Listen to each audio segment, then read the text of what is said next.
Open line as we continue talking about going back to school safely, part of our Safely Back to School ongoing series of reports. Tonight on Open Line, we're talking about maintaining equity in the midst of remote learning. Metro schools go back 1 week from today. It will be remotely. We have with us Ashford Hughes. He is Metro Executive Officer of Diversity, Equity, and Inclusion, and also Christiane Buggs, Metro School Board member of District 5. And we have a bunch of calls. So let's go to the phones. Let's go to Ashley. Hello, Ashley? Yes, sir. Go right ahead. What is on your mind?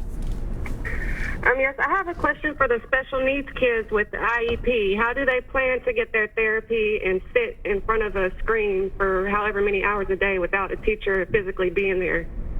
Special needs, students with IEP. Who wants to take that? Ashford, do you want to? I'll jump in. So we have a great exceptional education team that's over there at MNPS and have been working with the advocate community, and Mrs. McAdams have sent out a CLIP, continuous learning individualized plan that we plan to work with our exceptional needs students.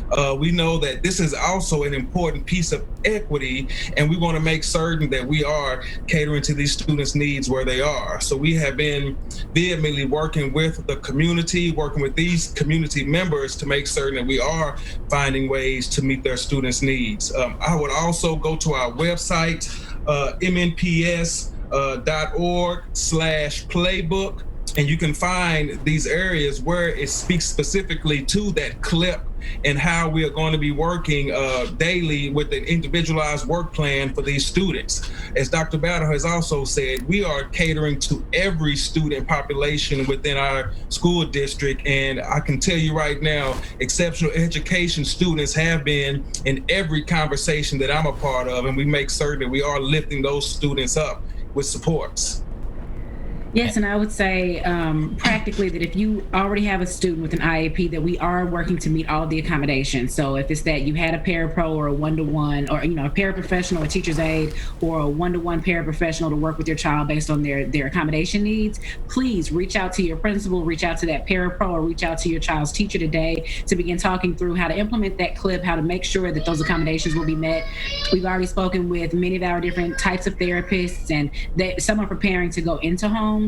Some are making accommodations for families to come to them. So we're trying to be as innovative as possible, but we know specifically when it comes to IEPs that those are individualized. So we're going to have to make the accommodations and provide resources that are individualized. And so please reach out to them today. Reach out, that's good. And it sounds like Ashley is a parent who's concerned about trying to keep her specific child in front of a computer for a long period of time and manage that child. And I guess you all are sensitive to that. I mean, that's going to be very difficult. And what do you say to a parent that has that sort of anxiety here a week out?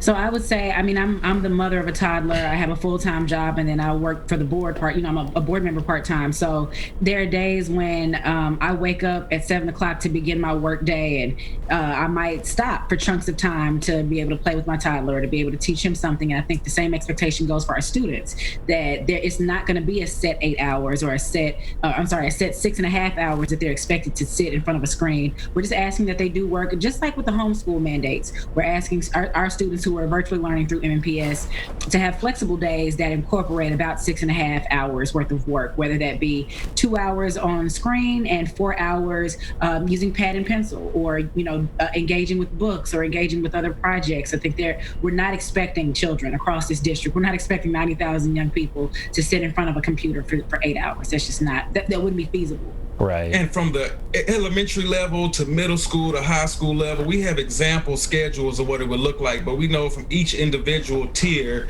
that there'll be different asynchronous, synchronous times that we want to have these students in front of the computer doing this work. And we know for our younger students, me being the father of a 7-year-old going into 2nd grade, I know what it's like trying to make sure that he's not just face down, either learning or playing Minecraft all day. So these are things that the district has thought out, and we are working with professionals, with family members especially, to kind of inform and educate them on what this schedule would look like. All right, let's go to Ann. Hello, Ann. Yes. This is a unique time to utilize employees that you won't have in the classroom, educational assistants, employees like that. Will you be able to, or is there a restriction in using them as, say, tutors? And that brings up another question I have. If you do go back into the classroom, how will you maintain and keep buses clean in between the running of routes? Because you're going to have to clean in between each child sitting on that seat. And the nurse in me, that's just a question I've had. And my last question is, 2 minutes before this show started, I had a parent that had called me because her child at Braemar, she can still not get someone to answer the phone. She hasn't gotten a response. You're supposed to be starting school, and this parent has tried everything, and yet she still doesn't know anything about the start of school. And that's at Braemar? Is that what you're saying, Ann? Braemar? Yes. Okay. All right, let's ask all three of those questions. We'll start with the Braemar, and really, let's say any school. Should parents be hearing stuff? I feel like they should by now, right? And they need to be trying to accumulate information and really reaching out. What would you say?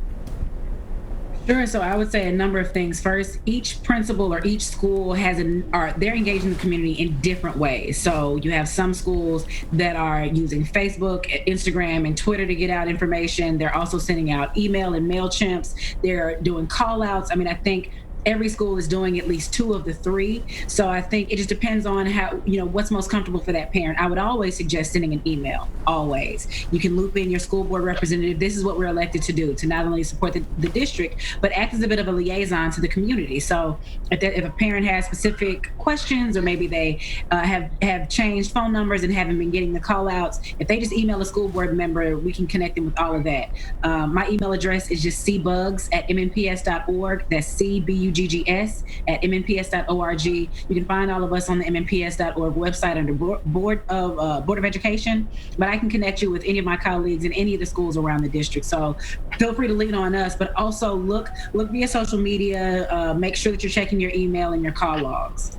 Non-teacher employees, can they be used as tutors? That was another question in the midst of all this. How will they be utilized? And either of you can take this. Let me first back up, because I want to make certain that our last caller gets some direct information. She can have that parent contact me directly. I'm working with our school choice, school options team. Ashford, ASHFORD .Hughes, HUGHES at MNPS.org. She can directly contact me and I will reply back to that parent. I think also important for parents to know, as well as what our school board member just said, they can go to www.mnps.org/back-to-school and find a plethora of information to help with parents' needs and understanding and communications along the way. Also, they can go into mnps.org/playbook and find more information that can be helpful in understanding of tools needed for the upcoming school year. Yes, those employees that would not be in the school as previously before, because we're on this virtual learning, we are working with those employees right now to do several things. One is to make certain that when we are still delivering food to the students within these communities, they are helping with us to be the deliverer of these food options for students. Yes, we will reach out to those individuals, and because they also will be a part of helping us make that weekly contact with every student. And again, I say, Dr. Battle said, we will contact every student at least once a week to check up on them outside of the normal school hours. So that is another opportunity that these individual workers will be able to help us out.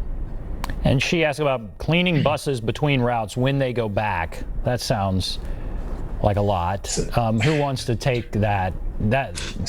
So it's within our again, as I talk about Dr. Battle having over the last 2 months orchestrated a large team of operations really focused on the cleanliness and how do we prepare for when we're back in school.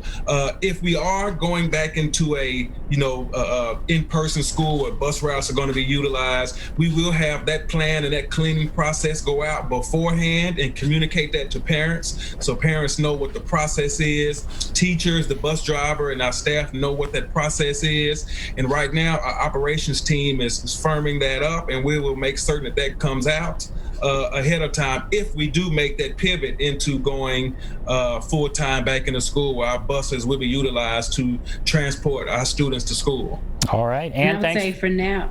I would say for now that our buses, our bus drivers will be running routes to actually do drop-offs for food. So even though students won't be there, that's how we're utilizing our bus drivers right now. But that was part of our decision, or was part of why we decided to stay virtual, because there are some other measures that we need to shore up before we engage students physically, and that's things like preparing to wipe down a school bus that has 3 different routes at least each day, or each morning and each afternoon. Wow. Okay. And thanks for all those questions. All right, we're going to take a break. Sharon, Natasha, others, hold on the line. We will take your call. Be back right after this.